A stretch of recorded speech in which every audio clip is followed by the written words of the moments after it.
For those of you who are looking to have a camera in the front of your house but are paranoid that people might think that you're paranoid, this might be a solution for you. This is something that I've always thought about is I like having security cameras, but I also don't like people seeing that I have security cameras. I know there's a philosophy that your security camera should be apparent to those who are doing bad things, but at the same time I don't like for it to be super obvious that I have them out there. So for those who care about that stuff, this is for you. So here we have the camera of choice is a Wyze V3 limited black edition. You don't necessarily need the black edition because the white one is just a white case, but the internals are still black. If you're looking for something that's all white, this is not the one. You have to pick a different camera.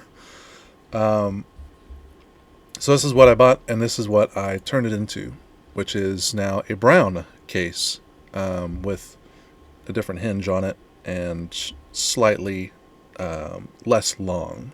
It's a little shorter than the original case. That way, for me, I can get this mounted under the garage door opening without kind of it sticking out any more than it needs to. So that hinge is right on the hinge there, that mounting hinge. So how do we get from here to here? Well, that's what this video is about. So, first of all, what you need is a 3D printer, or somebody with a 3D printer, and you need to print out these things. You have your case, you have your front plate, you have a plug, which I printed in TPU. The case I printed out in PETG, brown. The TPU plug is for the cable going into the back of the box, and then you also have the hinge mount. So these items print out in your own favorite color. I printed out mine in brown. So with that, you got your supplies. Your supplies being the camera. Got the camera case there. Got the new case with the faceplate. You have the cable for the camera, the hinge. Got the clear silicone, super glue, maybe a Dremel. I had to use a Dremel for the way the way that the TPU plug was fitting. So we'll go over that here shortly. So first things first, you got to rip that camera out of there because we're going to be replacing the case. The camera, I didn't show it the details on that. There's other people that have done it, and you can look at those guides. But you basically just use either a guitar pick or something similar, or like a small flathead screwdriver, and prop this this front square out of place. There's a double-sided sticky tape. Take that off of the camera when you pop this off, and then the camera has 3 screws that you'll undo, Phillips, and you'll be able to get the camera out. There's going to be 2 cables in the back, one for the speaker and one for the camera itself, hooked up to USB. You'll disconnect those, and then the camera can come out freely, which is this right here. The cable is a little difficult to get out. You need a Dremel for that, or some other way to kind of cut that cable out. And here I used a Dremel to cut the cable out. Make sure not to nick the cable like I did. I didn't do it enough to actually damage the cable, but I did need to kind of repair it, especially if it's going to be outdoors. So cut that out, and then you have to whittle down all this extra plastic stuff off of it so that it can fit into this kind of hole here. And I'll show you that here momentarily in a video. So this is what the case looks like in the end. All cut out. We're not using the speaker in our new case. We do have a microphone, just not a speaker. I don't plan on talking to anybody with that tiny little speaker. So first things first, we got our materials, and when we get to work, the thing that I'm doing here is trying to get the cable in.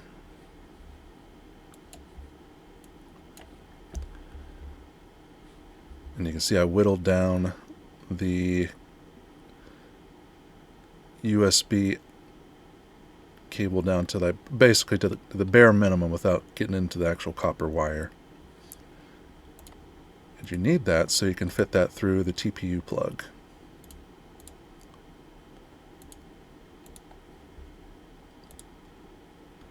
For me, I put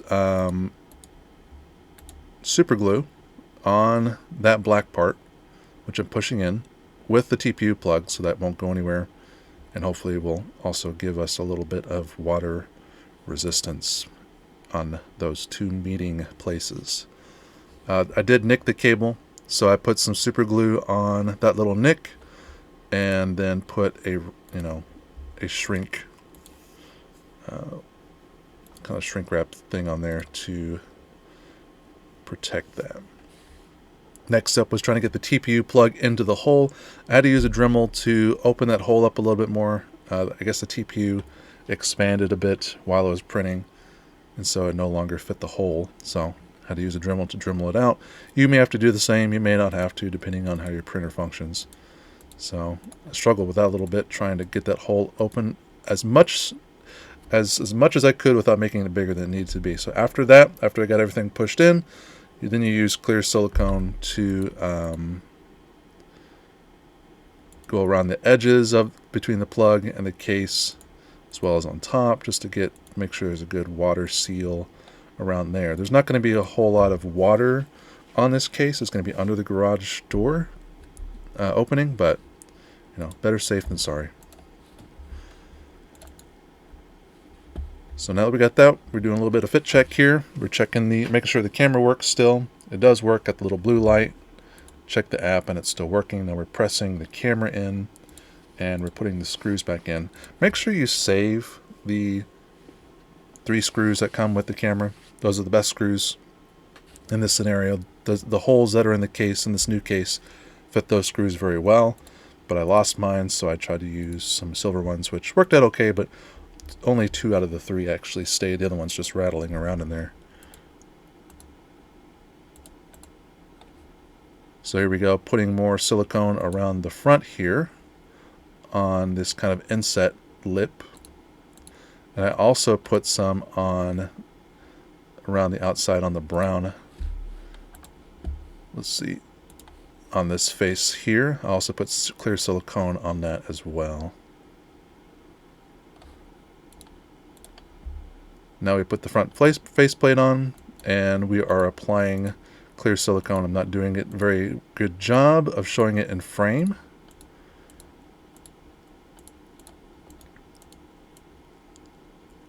There we go. So I already put the clear silicone around this edge here, and just using a finger to kind of smooth it out. You can get clear silicone all over this camera. Just make sure you don't get on the lens. Thankfully, I did not get on the lens, because that would be a pain to get that off. But just make sure all your edges here are siliconed up. I don't show it in this video, but in the next one, actually here, let's see. Look at the TPU plug with the silicone on it, looking good. You've already seen this. Here we have kind of the end results, front facing look of the camera. A little bit of an angle on this one. Size comparison, not very good there. This one looks better. And then as for silicone, I realized that I need to kind of fill this gap in. No matter how small it is, it still needs to be filled in, so I made sure to rub some silicone on this edge here all the way around. Next part is the mounting portion. So the hinge that we printed out, we sand the top of the camera as well as the flat part of the hinge on both sides. On both sides of the hinge, not on the top and bottom, just on the bottom part. And then there we super glue one part of the hinge, one side of the hinge to the camera. So both of those sides being sanded gives us really good adhesion. We still have the unsanded part up here. We're going to apply 3M double sticky tape. And when it comes time to actually get this mounted under the garage, unpeel off that top part of 3M sticky tape, get your super glue, and apply super glue inside of the hinges. So where there's a space showing, apply super glue and kind of move the hinge back and forth, side to side, make sure it's all super glued up. But then you only have a certain amount of time before, you know, that starts setting in. So, you know, immediately get to the point where you want to mount it. If you mess it up, then you can just print the stuff again. And, you know, for me, the friction, the resistance of the hinge kept the camera in place where I wanted it to. You may have to hold on to it while that super glue sets. But when it's set for life, hopefully. So here we go. So that's the end result. We mounted it to the garage, and it's powered on. I have a cable going back into the garage. This is not battery powered. This is you know, fully powered through USB the whole time. That's what it looks like from a close-up. Here's what it looks like up front. Doesn't really match. I thought it would match the brick a little bit better. Definitely doesn't match the garage door color.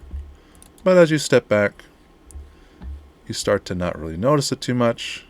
And as you step back more, don't really notice at all.